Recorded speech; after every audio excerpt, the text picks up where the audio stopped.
Hujan begitu deras banget dah. Gue juga belum makan sedari pagi. Dan sialnya, hari ini dapat hukuman keliling lapangan.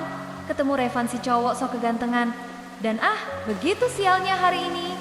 Selain si Mita, aku sudah tak punya siapa-siapa lagi. Ibuku meninggal saat melahirkanku. Dan ayahku menikah lagi. Dan entah pergi kemana. Dan meninggalkan kakak dan aku yang masih bayi waktu itu. Kakak perempuanku mengurusku di usia SMP. Lalu dia putus sekolah. Dia mencari pekerjaan untuk menghidupiku.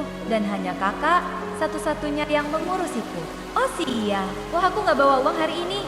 Mau mampir ke kafe gak bisa. Harus tahan lapar sampai rumah kalau gini. Kalau saja masih ada kakak, aku tak perlu merasa lapar begini. Dan sering kekurangan uang. Kakak selalu menjadi penyelamat hidupku. Tapi gara-gara si cowok brengsek itu, kakak dipermalukan. Saat itu harusnya menjadi hari bahagia buat kakakku. Di hari pernikahan yang gagal itu, di luar dugaan, si Radit malah kabur dan menikah dengan orang lain. Lalu kakak mengakhiri hidupnya. Akhirnya, sampai juga di kosanku. Capek dan lapar banget hari ini. Sepertinya aku harus istirahat total dah. Makan lalu tidur. Cio, di mana kamu nak? Kemana ya itu kucing? Hujan-hujan begini malah nggak ada. Oh, tidak ya Tuhan. Siapa yang tega membunuh kamu, Cio? Kucing kesayanganku. Ya Tuhan, apa Tuhan benci padaku? Semua orang yang kusayang pergi. Ini sungguh menyakitkan. Cio, semoga kamu tenang di sana. Aku akan cari siapa yang tega membunuh kamu. Amel, kakak punya kejutan buat kamu. Aku yakin kamu bakal suka deh. Kau adalah kucing hadiah kakak saat ulang tahunku 2 tahun lalu. Kau sudah menjadi temanku. Dan kehilangan kamu juga, aku merasa sakit. Maaf Kak Megi, aku tidak bisa menjaga Cio dengan baik. Aku merasa gagal menjaga hadiah terakhir dari kamu, Kak. Maafkan aku ya. Terkadang aku iri melihat orang lain bisa bersama di hari-hari spesial. Bisa bareng keluarga, sementara aku hanya bisa menyaksikan senyum kebahagiaan orang lain. Aku kesepian setiap waktu. Bahkan aku tak pernah lihat wajah kedua orang tuaku, seperti apa mereka, bagaimana senyumnya, dan apa makanan kesukaannya. Syukurlah, sepertinya hujan akan reda. Bentar lagi sampai rumah.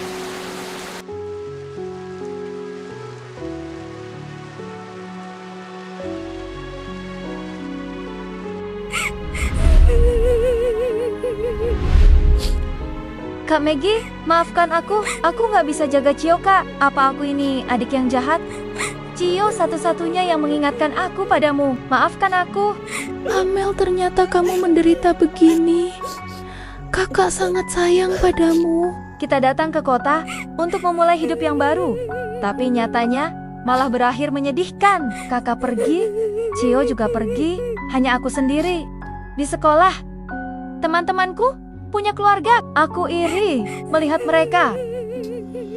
Maafkan aku, Amel. Kakak harusnya masih hidup dan membantu kamu. Andai kamu bisa melihatku, aku akan menjelaskan semuanya. Sebenarnya kakak mati dibunuh, bukan bunuh diri. Sampai jumpa, Amel kakak. Pergi dulu, jaga dirimu. Baik-baik. Andai waktu bisa diulang kembali ya, mungkin aku takkan sesedih gini.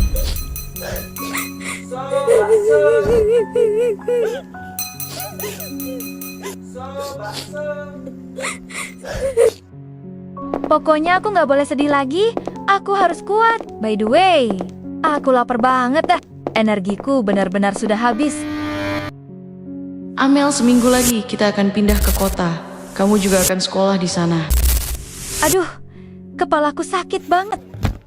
Aku penasaran sama Kak Revan dan Amel. Gimana kelanjutannya ya? Kak Revan udah suka sama Amel. Cuman si Amelnya aja dah yang masih saja kekeh. Si Amel kemana ya? Dari semalam gak ada kabar. Wah, teleponnya juga gak aktif.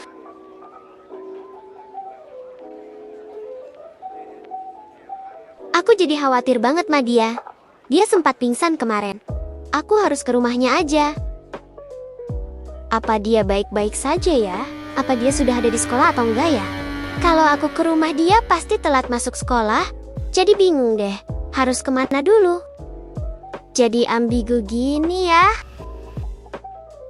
Rumah Amel, sekolah, rumah, sekolah, rumah Amel, sekolah, rumah Amel, sekolah, rumah Amel, sekolah, rumah Amel, sekolah, rumah Amel. Bodoh amat dah. Sepertinya harus cepat ke rumah Amel.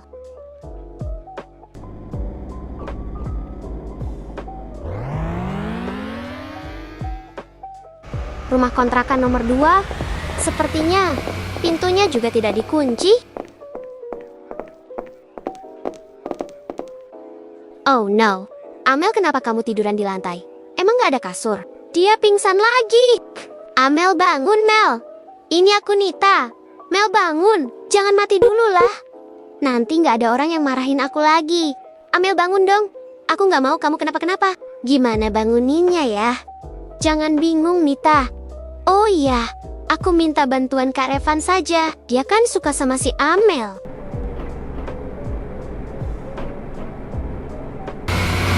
Ya halo Nita, ada apa?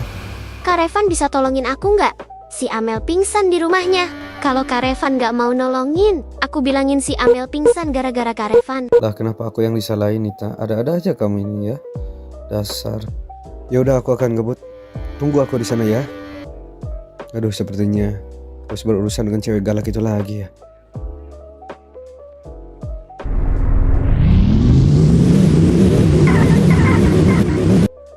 Kak Revan, cepet tolong. Si Amel tiduran terus di lantai.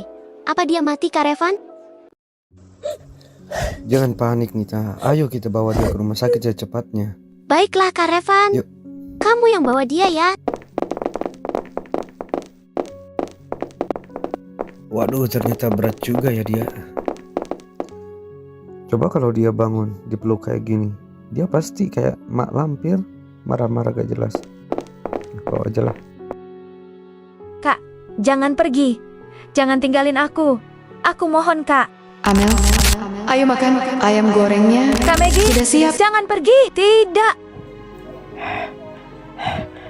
Sepertinya aku terus kepikiran Kak Maggie. Aku ada di mana ini? Apa semalam aku mimpi buruk ya? Aku harap emang cuma mimpi kucingku mati. Sekarang aku harus pulang. Waduh, perutku sakit sekali. Lapar banget dah ini. Ada apa, Amel? Kamu nggak apa-apa kan? Nita, kamu yang bawa aku ke sini? Yang bawa kamu ke sini, Kak Revan? Serius si Revan? Cowok rese banget itu. Males banget deh gue sama dia. Kak Revan lo yang tadi pagi nemenin kamu. Tuh, dia sampai tidur di sebelah kamu. Kamu nggak sadar, Kak Amel? Tadi aku beli makanan kesukaan kamu. Kamu mana mau makanan dari rumah sakit? Wajahnya so imut banget dah kalau dia tidur. Dia ganteng sih, tapi yang aku khawatirkan, dia punya maksud lain nyelamatin aku. Lebih baik biarin aja dia tidur dah. By the way, Nit, aku lapar nih. Hihi. By the way, kenapa kamu bisa pingsan begitu, Amel? Pas pulang kemarin, aku lihat kucingku tergeletak. Lalu aku bawa dia ke kuburan untuk dikubur. Setelah aku kembali ke rumah, aku coba mau makan. Aku pusing lalu pingsan. Dan aku tak ingat lagi. Tega sekali tuh orang, sama kucing saja biadab. Harus lapor polisi itu. Lihat po, Non Amel sudah lewat. Kasihan dia hujan-hujanan. Haruskah kita terus nyamar seperti ini? Bukankah lebih baik kalau Non Amel tahu siapa kita? Jangan, nanti bos marah. Pokoknya kita harus terus jaga Non Amel di balik layar. Justru kalau dia tahu malah makin membahayakan Non Amel sendiri. Turutin saja apa kata bos. Halo Om John, gimana? Apa sudah dibereskan orang yang mau membunuh Non Amel? Ya, aku sudah membunuh mereka berdua. Gimana Non Amel sudah pulang sekolah apa belum? Aku mau membereskan mayat 2 orang ini. Sebaiknya kamu cepat. Non Amel sudah lewat Cafe Cherry. Bereskan mayat mereka dengan segera. Gunakan akal kamu Om John. Waduh, gimana dong ini berat banget dah. Aku harus ngepel juga kah? Gua anggota mafia atau babu rumah tangga? Ya namanya juga kerjaan. Ayo cepat, nanti Non Amel keburu datang lagi. Oke baiklah Camelia, aku akan bereskan dengan cepat deh. Akhirnya aku sampai kontrakan. Capek banget dah hari ini. Gimana Om John? Apa sudah bersih semuanya? Apa Non Amel sudah tiba? Iya, aku sudah ngepel dan bersih-bersih kayak office boy. Kedua mayat sudah aku masukkan ke dalam bagasi. Kerja bagus. Kalau sudah beres, sekarang tinggal pergi saja. Kalau terus di situ nanti orang curiga. Oke, aku pergi. Iya, besok kita kasih laporan langsung ke bos. Aku mau makan dulu sama pacarku. Pacaran lama-lama nikah kagak. Dasar, haha. Oke, bye. Ya Tuhan, aku lupa mayat kucing yang di kamar mandi belum. Tadi mereka berdua salah bunuh, malah bunuh kucing. Mereka kira itu Non Amel. Ya udah biarlah, Non Amel pasti. Sedih dah kucingnya mati. Sepertinya kedua mayat ini aku buang ke laut biar mereka dimakan sama hiu. Waduh, encokku kambuh lagi. Waduh sial, mana belum makan lagi. Sudah beres sayang, kita mau makan apa? Malulah belum pesan apa-apa. Dari tadi nongkrong di sini. Jawab, malah diem. Siap. Lo malah jadi aneh begitu? Pasti telat makan jadi gila lu ye. Urusan kerjaan sudah selesai, kenapa masih formal aja? Ayo cepet pesenin aku makanan. Aku mau makan tom yum, lalu pizza paket ekstra keju 5 dibungkus, dan apa lagi ya? Minumnya matcha, sama es cappuccino. Ini cewek makannya rakus banget dah. Bisa tekor terus dapat misi bareng gini. Iya, sebentar. Aku masih mikir mau makan apa. Kalau gitu, kamu pesen aja sama kek yang aku pesen ya. Jangan khawatir bakal nggak habis sayang. Cenen, nggak akan mubazir kok. Makanan sisa kamu kasih aja ke Om John. Gimana? Yang aku mau jujur, aku mau putus. Aku mau putuskan ke WC dulu. Aku mules. Gila, ketut lu bau banget. Dah, malah disodorin bom kentut. Gila si Kevin. Orang-orang di kafe malah jadi kabur semua. Satu ruangan kena aromanya, dia nggak perlu senjata kimia. Cukup kentut saja.